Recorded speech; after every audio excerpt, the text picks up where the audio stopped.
You know how we rely on the internet every single day? Emails, video calls, social media, streaming, all of it traveling through cables and satellites at the speed of light. But here's something wild. The ocean has been doing basically the same thing for millions of years. And I'm not talking about those undersea fiber optic cables we've laid down. I'm talking about a natural communication network that connects creatures across thousands of miles of open water. Right now, beneath the waves, whales are sending messages to each other that can travel further than you could drive in a day. Fish are eavesdropping on conversations they have no business hearing. And some animals are basically running their own underwater Wi-Fi networks. The ocean has its own internet, and it's been online long before we ever invented ours. So how does it work? What are these animals saying to each other? And why is this underwater communication network one of the most sophisticated information systems on the planet? Stick around, because what you're about to learn will completely change how you think about the ocean. Let's rewind to the Cold War, the 1950s. The US Navy had a problem. They needed to detect enemy submarines, so they started dropping underwater microphones called hydrophones all over the ocean. And that's when they heard it. Strange sounds, moans, clicks, whistles, songs that would go on for hours. At first, they thought it might be Soviet technology, some kind of secret acoustic weapon. But it wasn't the Soviets, it was whales. And not just random noise, these were patterns, structures. The scientists realized that whales weren't just making sounds, they were communicating, sending information across vast distances through the water. It was like discovering that the ocean had been hosting the world's largest conference call this entire time, and we'd just tapped into the line. Now, if you're fascinated by how the natural world works, and you want to explore more mind-blowing science on your own, I've put together something special. In the description below, you'll find a free downloadable ebook packed with 50 DIY science experiments and facts. It covers everything from ocean acoustics to experiments you can try at home with stuff from your kitchen. Perfect if you want to dive deeper into topics like what we're discussing today. Check it out after the video. Here's the thing about the ocean that makes it perfect for long-distance communication. Sound travels incredibly well through water. In fact, sound moves almost 5 times faster in water than it does in air, about 1,500 meters per second compared to 343 meters per second in air. But it's not just about speed, it's about distance. On land, if you shout, your voice might carry a few hundred meters on a good day, but underwater, a whale's call can travel for literally thousands of kilometers. We're talking coast-to-coast distances. In some cases, a whale singing off the coast of California could theoretically be heard near Hawaii. That's over 2,000 miles. Why? Because water is denser than air, and sound waves travel by vibrating molecules. The closer those molecules are packed together, the more efficiently the vibrations transfer. It's like the difference between trying to push a message through a crowd of people standing shoulder to shoulder versus people spread out across a football field. Plus, the ocean has something called the SOAR channel, the sound fixing and ranging channel. It's this horizontal layer of water, usually about 1,000 meters deep, where sound waves get trapped and can travel even further with almost no energy loss. It acts like a natural fiber optic cable. Whales have figured out how to use this channel, positioning themselves at just the right depth to send their calls into what's basically the ocean's express lane for sound. So what are these animals actually saying? Let's start with humpback whales. These guys are the poets of the ocean. Male humpbacks sing songs that can last up to 20 minutes, and they'll repeat them for hours. But here's the crazy part. All the males in one region sing the same song. It's like they're all streaming the same playlist, and that song evolves over time. Phrases get added, others fade away. It's a living, changing composition. Scientists believe these songs serve multiple purposes, attracting mates, obviously, but also establishing territory and maintaining social bonds. It's like a combination of a dating profile, a property claim, and a social media post all rolled into one. Then you have sperm whales. They use clicks organized into patterns called codas. Think of it like Morse code, but underwater and way more sophisticated. Different sperm whale clans have different codas, almost like dialects. A sperm whale family in the Caribbean sounds different from one in the Mediterranean. They have regional accents. Dolphins, they're even more complex. Each bottlenose dolphin develops its own signature whistle, like a name. When they meet, they'll exchange whistles, basically introducing themselves, and they remember these names.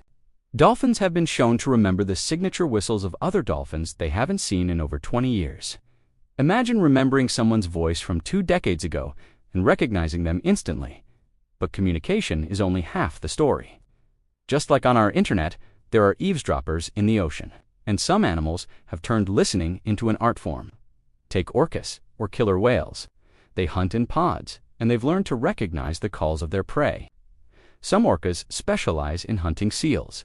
They've memorized seal vocalization so well that they can track them even when they can't see them. It's like having sonar that's specifically tuned to pick up your dinner's voice. Then there are fish that can hear way better than we ever thought possible. For a long time, scientists assumed most fish were basically deaf. Turns out, we were completely wrong. Many fish have excellent hearing, and some can even detect the specific sound signatures of their predators. Certain species of damselfish, for example, can recognize the calls of predatory fish versus harmless ones. They've learned to tell the difference between a threat and just background noise. It's pattern recognition. Machine learning, but biological. And here's where it gets even weirder. Some animals don't just listen, they jam the signal. Certain species of snapping shrimp create sounds so loud, around 210 decibels, that it actually interferes with the echolocation of dolphins and the sonar of submarines. It's acoustic warfare. These tiny shrimp are essentially creating white noise to hide from predators and confuse their enemies. Now, here's where our story takes a darker turn. Remember how I said the ocean is the perfect medium for sound? Well, that works both ways, and humans have gotten really, really loud. Ship engines, sonar, offshore drilling, seismic surveys for oil and gas.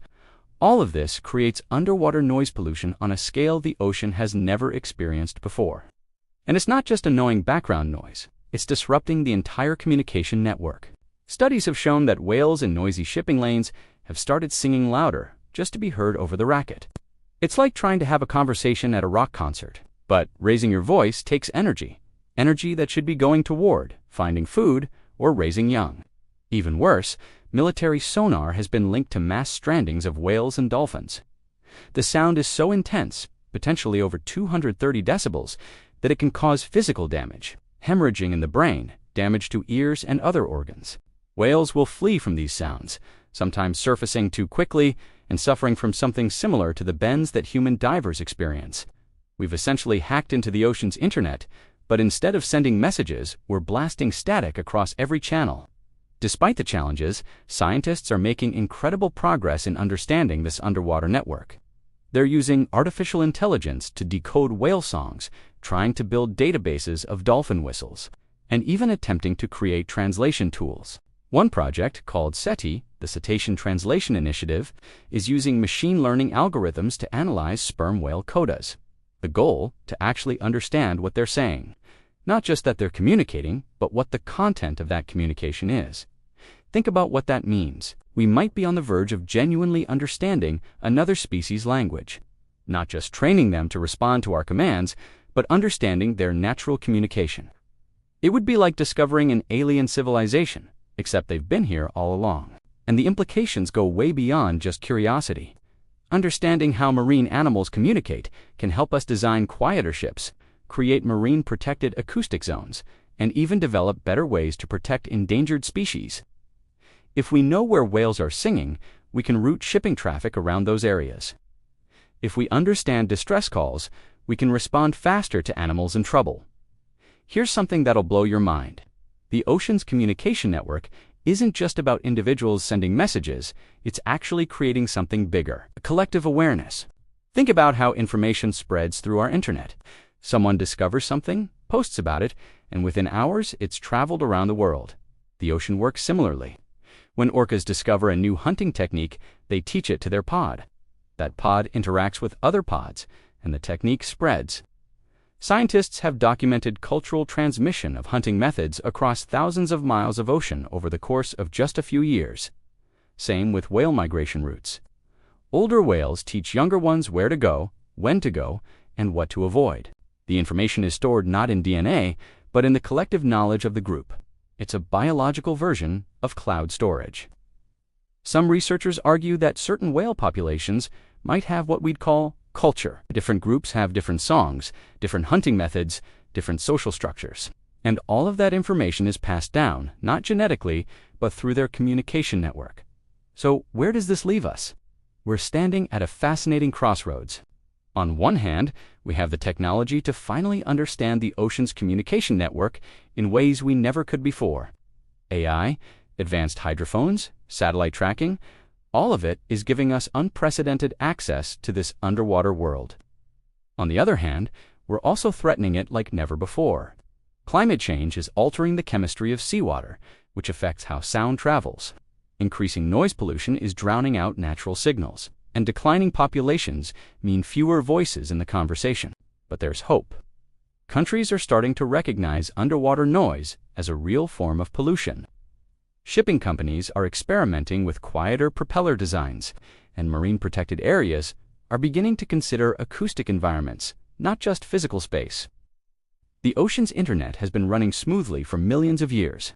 Whales were sending messages across ocean basins when our ancestors were still living in caves.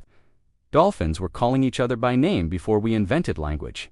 This network is older, more sophisticated, and more resilient than anything we've built. But it's not indestructible. And now that we know it exists, now that we're finally starting to understand how it works, we have a responsibility to protect it. The ocean has its own secret internet, a communication network that spans the globe, connects millions of individuals, and operates on principles we're only beginning to understand. It's a reminder that intelligence and sophistication aren't unique to humans. They've been out there, under the waves, this entire time. Next time you're at the beach, standing at the edge of the water, remember that. Beneath those waves is a conversation happening, messages being sent, received, and passed along. A network that's been humming along long before we showed up, and will hopefully continue long after we're gone. Thanks for watching. If you enjoyed this deep dive into the ocean's communication network, make sure to hit that like button and subscribe for more science content. And don't forget to check the description for that free ebook with 50 DIY experiments. There's a whole section on sound and acoustics that'll let you explore these concepts yourself. What do you think we'll discover next about ocean communication? Let me know in the comments below. Until next time, stay curious.